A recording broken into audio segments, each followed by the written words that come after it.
नमस्कार दोस्तों, मैं हूं वंदना भारती और आप देख रहे हैं कमोडिटी इनसाइट्स। ये है 20th ऑफ अगस्त का मॉर्निंग एडिशन। और कल हम लोगों ने एक मेजर मूव आता हुआ देखा था गोल्ड और सिल्वर मार्केट में, लेकिन जो मेजर मूव की वजह थी वो थी बॉन्ड मार्केट में यूएस के इंटरवेंशन थी, क्योंकि यहाँ पे ट्रेजरी ने इंटरवीन किया है। उन्होंने अनाउंसमेंट करा है कि वो बॉन्ड बाइंग यहाँ पे करेंगे, यानी कि बॉन्ड को बाय बैक करेंगे। इससे बॉन्ड के ट्रेजरी यील्ड में बहुत ज्यादा यहाँ पे शार्प फॉल आया है और इसके बाद हम लोगों ने डॉलर इंडेक्स में एक जबरदस्त गिरावट देखी। जो इम्पैक्ट है वो अभी भी आपको देखने को मिलेगा, और जब ये कहानी शुरू होती है उसको जरा सा देखेंगे कि किस तरीके से हम लोगों ने इम्पैक्ट आता हुआ देखा था। सबसे पहले तो आपको ये ध्यान में देना है कि कल ऑफिशियली यहाँ पे जो यूएस का आपको डेट है वो 40 ट्रिलियन से ऊपर जाता हुआ दिखाई दिया। जब वो 40 ट्रिलियन आता हुआ दिखाई दिया यूएस का नेशनल डेट, उसके बाद आपको एक अगली खबर आती है, और ये खबर आती है आपके सामने है, चार्ट्स है। और ये मतलब कि यूनाइटेड स्टेट्स का 30 ईयर का गवर्नमेंट यील्ड का चार्ट है। यहाँ पे आपको एकदम से हाई लगता है, हाईएस्ट कब का लगता है? जून 2007 का।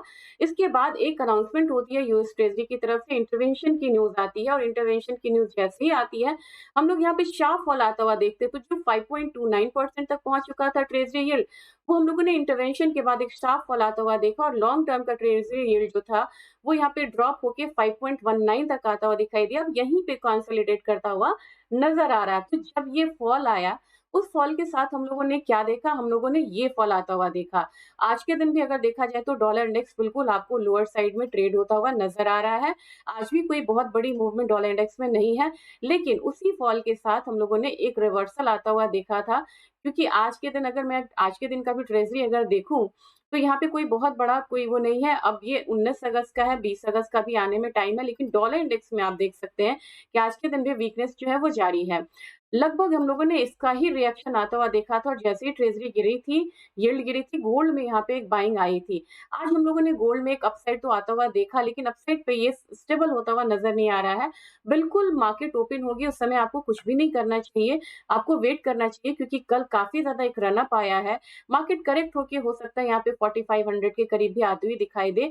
वहां पे आपको एक बार इनिशियली मतलब एक्यूमुलेशन का सोचना चाहिए, क्योंकि ऑलरेडी मार्केट बहुत हिटअप हो चुकी है, रैली हिटअप हो चुकी है।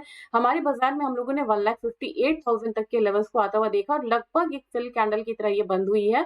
एक हल्का करेक्शन आपको देखने को मिल सकता है, 1,57,300 500 का रेंज आ सकता है। उसके बाद धीरे धीरे प्राइसेस जो है वो 1,60,000 के करीब जाती हुई दिखाई देगी। लेकिन के करेक्ट मतलब कि बाउंस का जो इम्पैक्ट है वो मतलब निपॉन के या किसी भी गोल्ड बेस पे नहीं आया है, तो आज उनमें जबरदस्त तेजी आ सकती है, इस बात का आप ध्यान में रखिएगा।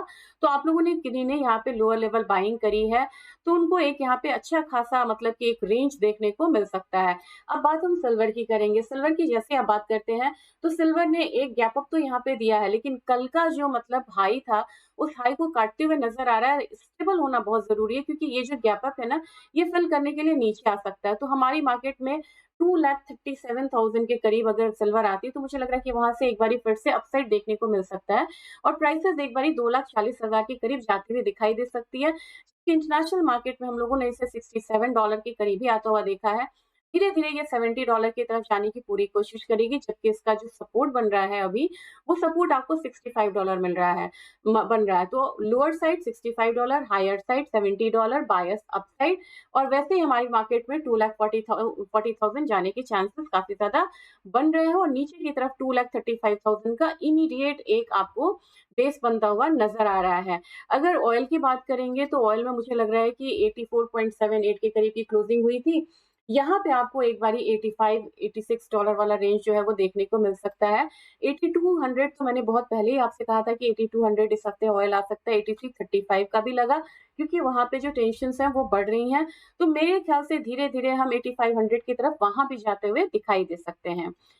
एनर्जी काउंटर की बात करूंगी। एनर्जी में हम लोगों ने कल बहुत बढ़िया एक मूव आता हुआ देखा था, और हम लोगों ने 2.87 का हाई लगता हुआ देखा। आज के दिन एक गैप डाउन हो सकती है, लेकिन मार्केट एक बारी फिर से मुझे लग रहा है कि अपसाइड मूव जो है वो लेता हुआ नजर आएगा, और फिर से हम 2.8 की तरफ बढ़ते हुए नजर आ सकते हैं। तो मेरे ख्याल से 2.8 की तरफ आते हैं, तो लोअर लेवल से पहले तो थोड़ा सा इनिशियली एक जर्क आएगा, लेकिन लोअर लेवल से एक बार फिर से बाइंग आ सकती है। तो यानी कि 268 एक जोन रहेगा, नीचे की तरफ प्राइसेस आता है, तो वहां से बाइंग इनिशिएट हो सकती है, और 277 धीरे-धीरे नेचुरल गैस जो है वो जाने की कोशिश करेगा। आज के दिन अगर इकोनॉमिक कैलेंडर्स की बात की जाए तो इकोनॉमिक कैलेंडर्स में आज आपको इनिशियल जॉबलेस क्लेम डेटा होता है और फिर इसके बाद अगर देखा जाए तो इनिशियल जॉबलेस क्लेम ही मतलब खास डेटा है, बहुत ज़्यादा यहाँ पे आपको नज़र नहीं आएगा। तो एक बारी देख सकते हैं उनकी एफओएमसी की मिनट्स भी आई हैं, मीटिंग मिनट्स भी आई हैं, लेकिन बहुत ज़्यादा इम्पैक्ट उसका मार्केट पे नहीं आया है। इन्फ्लेशन कंसर्न उन्होंने यहाँ पे बताया है कि एक इन्फ्लेशन कंसर्न जो है वो यहाँ पे निकल के आया। तो मेजर क्रक्स यही था कि उन्होंने इन्फ्लेशन को काफ़ी ज़्यादा यहाँ पे वेट देते हुए वो नज़र आए थे। इकोनॉमिक कैलेंडर्स में बहुत ज़्यादा वो नहीं है, आपको इनिशियल जॉबलेस क्लेम का डेटा है, बहुत सारा मैंने लोअर इम्पोर्टेंस का जो डाला है ना, तो काफ़ी सारा डेटा आ रहा है जबकि हम वहाँ पे ध्यान रखेंगे, इनिशियल जॉबलेस क्लेम पे ही ध्यान रखेंगे जिसपे कि लोग थोड़े से बढ़ के आने की उम्मीद है। अगर बात करेंगे कि किस तरीके की मूवमेंट अब यहाँ पे आपको गोल्ड, सिल्वर के अलावा इसके अलावा कॉपर और एल्यूमीनियम वगैरह में आएगी, तो इसके लिए हम सीधा-सीधा चलेंगे और देखेंगे कि आज की मूव जो है वो किस तरीके से आ सकती है। तो इसके लिए हम यहाँ पे खोलेंगे आपको एक बारी अ, हमारा जो वॉच लिस्ट है उसमें जाके देखते हैं कि बेस मेटल मार्केट किस तरीके का रिएक्शन जो है वो लेता हुआ नज़र आ रहा है। तो बेस मेटल में ज़्यादातर बेस मेटल में आपको पता चलेगा कि एक जो अपसाइड मूव है वो यहाँ पे थोड़ा-सा कंटिन्यू होता हुआ नज़र आ सकता है और क्योंकि डॉलर इंडेक्स में काफ़ी ज़्यादा गिरावट आई है तो मेरे ख़्याल से अब आपको ये लेवल्स जो हैं वो देखने को मिल सकता है। तो एक बारी मैंने एटीएफ खोल दिया है, कमोडिटीज़ प्राइसेस पे चलते हैं।